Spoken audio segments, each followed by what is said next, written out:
So my friends, let's see what me and my beer can accomplish today. Welcome back to the Outer Worlds. So I am loading in the game, waiting for the loading screen to finish. In the previous episode we did beat the Ram robot, which I'm very happy that we did. Even though I got frustrated quite a lot in between, I think I managed to edit out all of my temper tantrums during those fights. I'm sorry if I did not, but it should be watchable anyways. So I do expect that this game is about to finish. Not entirely sure, but it might be that this is the last. Let's see where we are going there. Yeah. This might be the last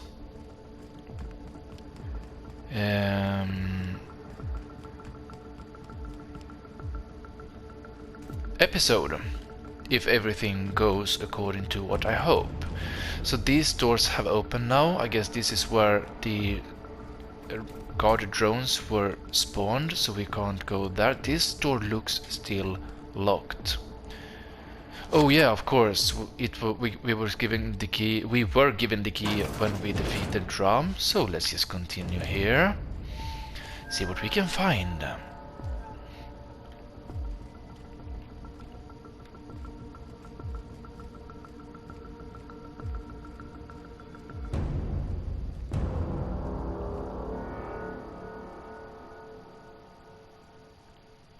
"24 meters away. Let's go up here." Whoa. Okay, let's...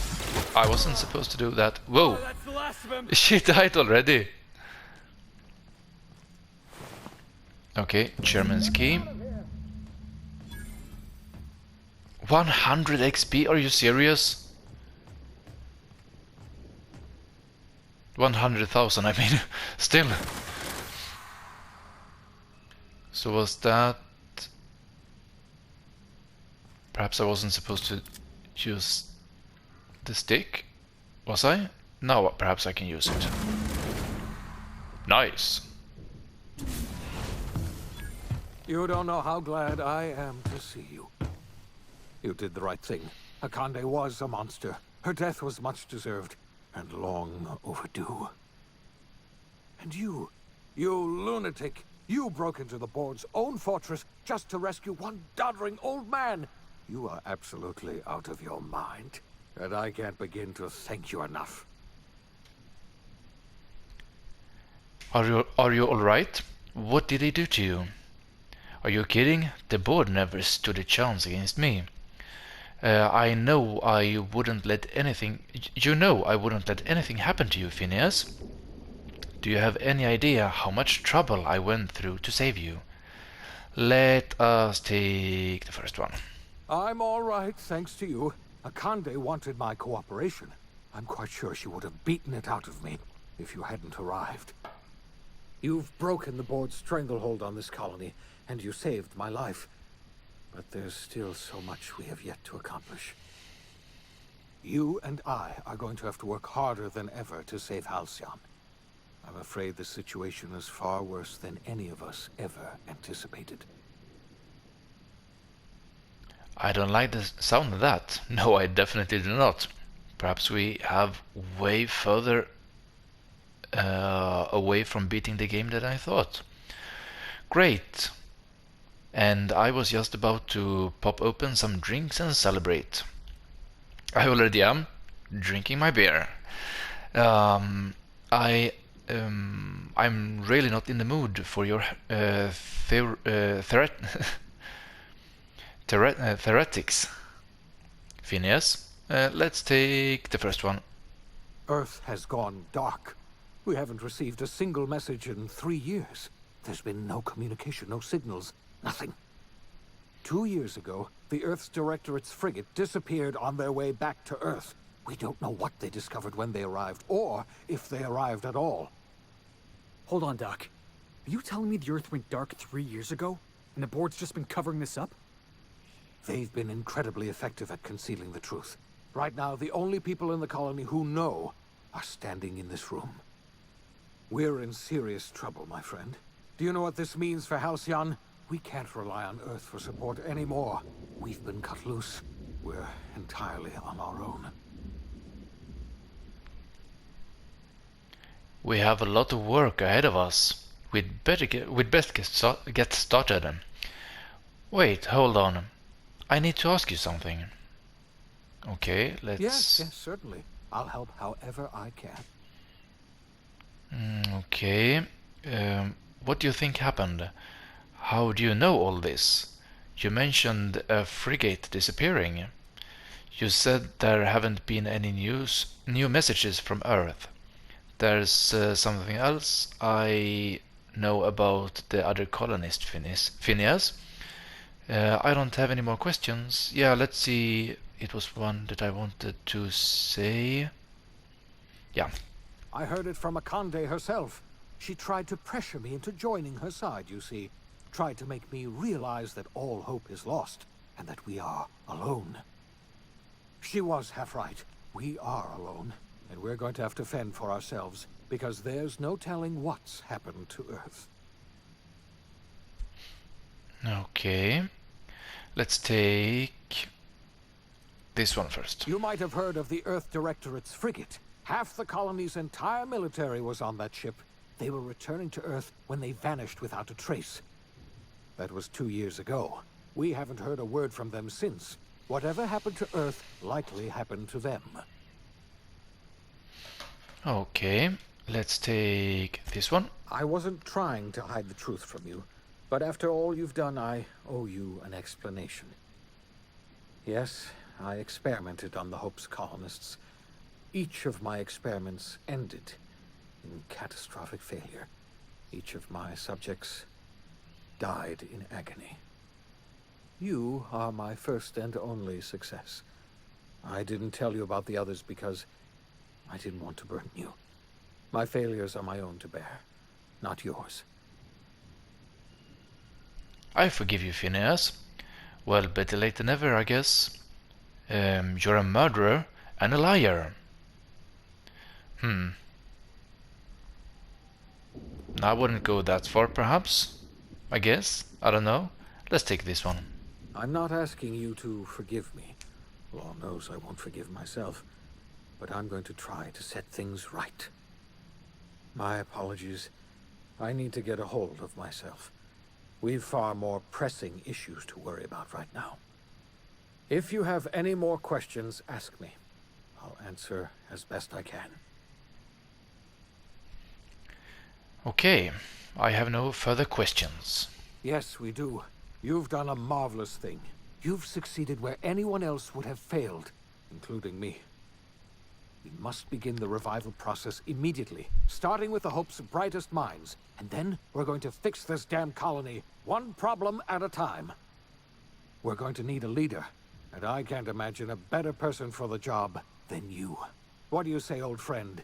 Will you help us? Of course I will. Somebody has to run this colony. I'm the only competent person left. You can count on me. I'll help you revive the other colonists. I'm going to do what I've always done. Whatever I want, all the time. Let's take the first one. You won't hear a word of disagreement from me. You're the best thing to ever happen to Halcyon. If you want to take it upon yourself to lead this colony, you have my support. We're not a colony any longer, are we? Our last connection to Earth has been severed, and so we have been set free. Our future is uncertain, and no one knows what tomorrow holds. Exciting, isn't it?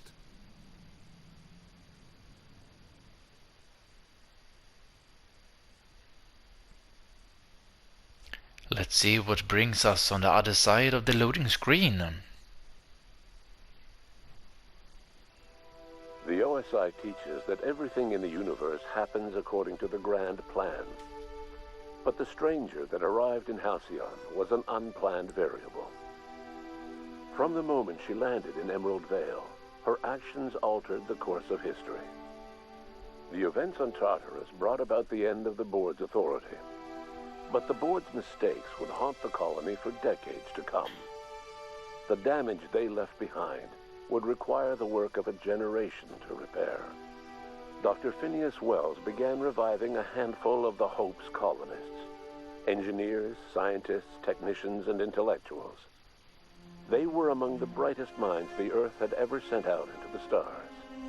The Hope scientists and engineers woke up in a colony descending headlong into total collapse. With no way to return to Earth, they had no choice but to band together and devote themselves to the cause of saving Halcyon.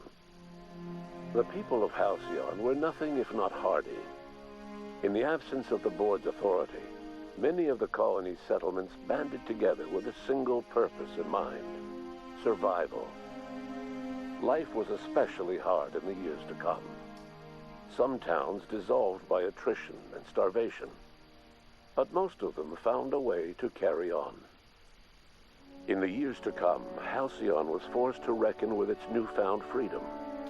The board was gone, and for better or worse, the colony was responsible for its own destiny. Sanjar's civil liberties and worker-centric policies were slow to catch on with the other corporations. But as Halcyon began its long, arduous journey toward recovery, many of Terra 2's smaller townships started adopting MSI's alternative corporate structure, and eventually became entirely self-sufficient. In the coming years, many of these townships managed to eke by, where otherwise they might have starved. Consumed by paranoia, Lilia Hagen took Sublight Salvage in a controversial direction, openly accusing board officials of an extraterrestrial conspiracy. One day, an accident at the Groundbreaker's docking bay silenced her forever. Time would tell if her replacement could keep the Sublight family together. The collapse of Edgewater left its workers bereft of any purpose in life. Most of them made their way to Adelaide McDevitt's camp, hoping to ingratiate themselves into her favor. Adelaide accepted only a few to her community. The rest were turned away and likely died of starvation. Nevertheless, Adelaide's camp grew into a well-established town. Adelaide McDevitt refused to cooperate with the ongoing effort to save Halcyon from collapse. A sympathetic deserter stole a copy of her research and delivered it to the Hope's scientists. It is unclear how useful Adelaide's research was. An optimistic estimate suggests her work may have bought Halcyon another few years of survival. Adelaide would never know. She died that winter. Under the leadership of Junlei Tennyson, the Groundbreaker held firm against corporate influence. The ship's mechanical stability gave Junlei the time to educate a promising generation of engineers schooled in her family's traditions. The future of the Groundbreaker looks promising. The rediscovery of the Hope and the abandonment of the lifetime employment program forced Byzantium to come to terms with some uncomfortable realities about the state of Halcyon. While Byzantines were reluctant to surrender the luxuries they'd grown accustomed to, the board's diminished authority gave them little choice in the matter. Nearly everyone had to learn to make do with less. Some even had to get jobs. It was a dark time indeed. Ellie savored her adventures on the Unreliable. Once they were done, she returned to life as usual, running missions of dubious legality, shunning respectable work, and living life to the fullest. She meant to reach out to her one-time captain, but she was always bad at keeping in touch. Life in Halcyon was sobering for Felix Millstone. The grand revolution he dreamed of never came. There was no great awakening for the colony, no celebrations in the streets. There was only the hard, desperate work of trying to repair a broken colony. Felix never had a head for numbers, but if there was labor to be done, he was there to help. Eventually, Felix realized that the work of a revolution was done with two hands. Though Parvati eventually grew comfortable aboard the Unreliable, she never quite came out of her shell. She seemed to prefer the company of Ada to the crew, and she could often be found neck-deep in cables and grease, telling Ada funny stories from her childhood. While the colony fell into chaos, she found an island of relative peace with Ada, and they formed an unusual bond. She decided to remain aboard the Unreliable permanently as its chief and sole engineer. Nyoka returned to Monarch to take another crack at making a permanent life for herself. She formed the Charon Group, an MSI subsidiary of ragtag survivalists and wilderness experts. Anyone in need of a guide, or just looking to throw back a beer and swap stories, could find her camping on the trail or clearing an infestation. The SAM unit that accompanied you spread awareness of the product line's superior sanitation and maintenance capabilities across what was left of the colony. This led to a boost in SAM unit sales. Did you know that SAM units are the longest-lasting, toughest-acting cleaning solution in Halcyon? Minister Clark was released from house arrest, and his contact with you gave him a sense of renewed purpose and vigor. Once it became clear that no help would be coming from Earth, he threw his considerable efforts and talents into helping Halcyon manage the crisis before it. As for Dr. Phineas Wells, he spent his remaining years in his orbital lab. He eventually came to terms with his own past and was able to forgive the mistakes of his younger self by devoting his remaining years to serving the colony. Dr. Wells was able to revive many more scientists and engineers than he first expected, thanks to the additional batch of chemicals you stole from the Ministry. Wells never forgot about the human lives that were lost in acquiring these chemicals. In the end, Dr. Wells was able to save every scientist and engineer aboard the Hope. Over the next decade, nearly all of the Hope's remaining colonists were successfully revived. Halcyon saw a period of rapid technological and scientific advancement. Breakthroughs in dietary supplements saved the colony from starvation. Geoengineering projects and social reforms began to change the structure and character of the colony. Dr. Wells laid the groundwork for the project to save the colony, but he would never live to see the fruits of his labor. He passed away a few years later. His work was carried on by the scientists and engineers he revived.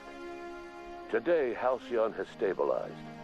The people of the colony work hard to adapt to their new circumstances. Nearby colonies send aid and supplies.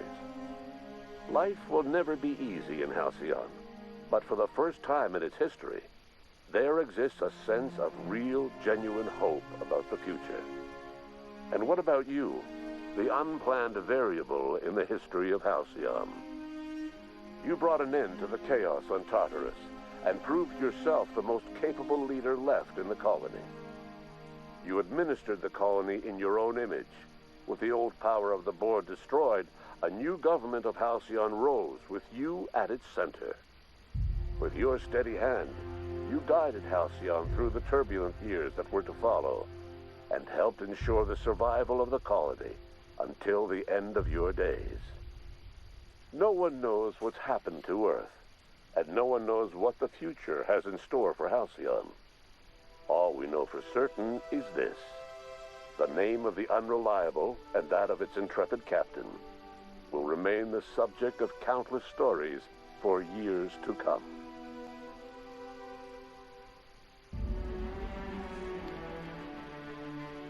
Wow, my friends. Okay, so this is definitely the shortest episode that I will have by far in this particular series. That was the end of the game. If I had known that it would be this short, I mean, I've been recording for like 20 minutes or something, and half of the time was the ending cutscene kind of thing. Then I would have actually edited this part together. Sorry, this part together with the edited part of part 45 that I uploaded earlier today. But as it is now, this will be a separate video. a separate upload, definitely.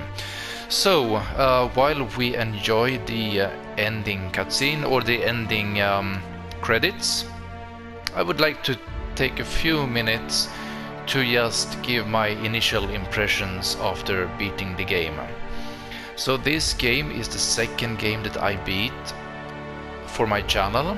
The first one was Final Fantasy VII, which I unfortunately couldn't record the ending of because chapter 18, the last chapter in that game, is blocked for recording on the PlayStation, so I kinda lost that. I hope to be able to record it in the future instead and upload it at a later point. But as for now, this is the first game that I have successfully finished and completed on the channel. So that I call progress. When it comes to the game itself, it was a few things that I would have liked changed. First of all, the weapon swapping mechanics, to press triangle 4 times to loop through the different weapons that you have. That's a very bad system. It happened so often that I pressed triangle and nothing happened whatsoever, so I had to press it several times. And also, if I am using one gun to immobilize an enemy, like the gloop gun for example, or the shrink gun, and then I need to use a gun that is better to use for a specific enemy but is 3 guns away, I have to swap through all of the guns to get to that particular one that I want. So it's very impractical, and I didn't like that mechanics at all. It was really fun game to play. I have to say that I had a blast playing it. The only issue I had really was the RAM unit, where I got stuck for a few, for like an hour or something, I guess. But the bosses, the human bosses, were very weak and very easy to beat. And even Akande at the end, since I pressed the wrong button and I took a life generating breathing apparatus thingy instead of shooting, she died without me firing a single shot. That is a little bit disappointing. I guess that the Ram is the end boss in the game, and then it's okay. But to have the end character, the end boss, to be weak and too easy to kill, that's not fun either. It's like Far Cry 4. Like you go through a 40 or 50 hour playthrough of the game, and then the only thing you do is that you press one button, because at the end of Far Cry 4 you have a cutscene where you go up to Pagan Ming. The cutscene aims the gun to his head, and you press fire once to fire the gun, and that's it. No fight, no nothing, just one button press. And here I didn't have to press a single button, because my companions killed her for me. Also, when it comes to the companions, the ability to kill companions, I didn't like that. By mistake I killed the Reverend in the beginning of the game because I got in a little bit of trouble when it comes to the status with Edgewater, where he can be found, which also meant that he got aggressive and he tried to kill me, so I had to kill him. And that also meant that I lost the experience of having him in my group as a companion for the duration of the game. That was really bad. I really highly disliked that. But outside of those, and the loading screens, of course, that I have been complaining a lot about during this playthrough, I really dislike the loading screens, and I do hope that they fix them to the story DLC that they will release later I guess this year, I'm not entirely sure, but later on. So I guess that's it.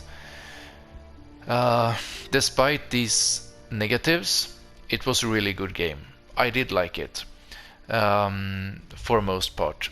Didn't like the corporation structure of the game or the commercials and those kinds of things, but it was okay. Definitely not the best game that I've played this year. Definitely not the worst. Yeah, it was definitely worth the investment of buying the game, the investment of playing the game, and I would recommend this game to all people that enjoys RPGs or sci-fis, because it was interesting and it was a really fun experience. So, with those few words said, a mini review, if you will, of this game from me. I hope that the audio level or the audio was better in this episode than it was in the previous one. And with that said, I will possibly start a new game during the weekend. Perhaps, we'll see. We'll see. In other case, I will focus a bit on Final Fantasy to upload some of that stuff, a little bit of Skyforge, and then we'll see a little bit what happens towards the weekend or beginning of next week or something of the like. We have reached the end of the ending credits. Let's just see if we... No, okay, we do not have any post-credit scenes. So what I will do now is that I will thank you so much for watching. Take care, and I see you in a future video.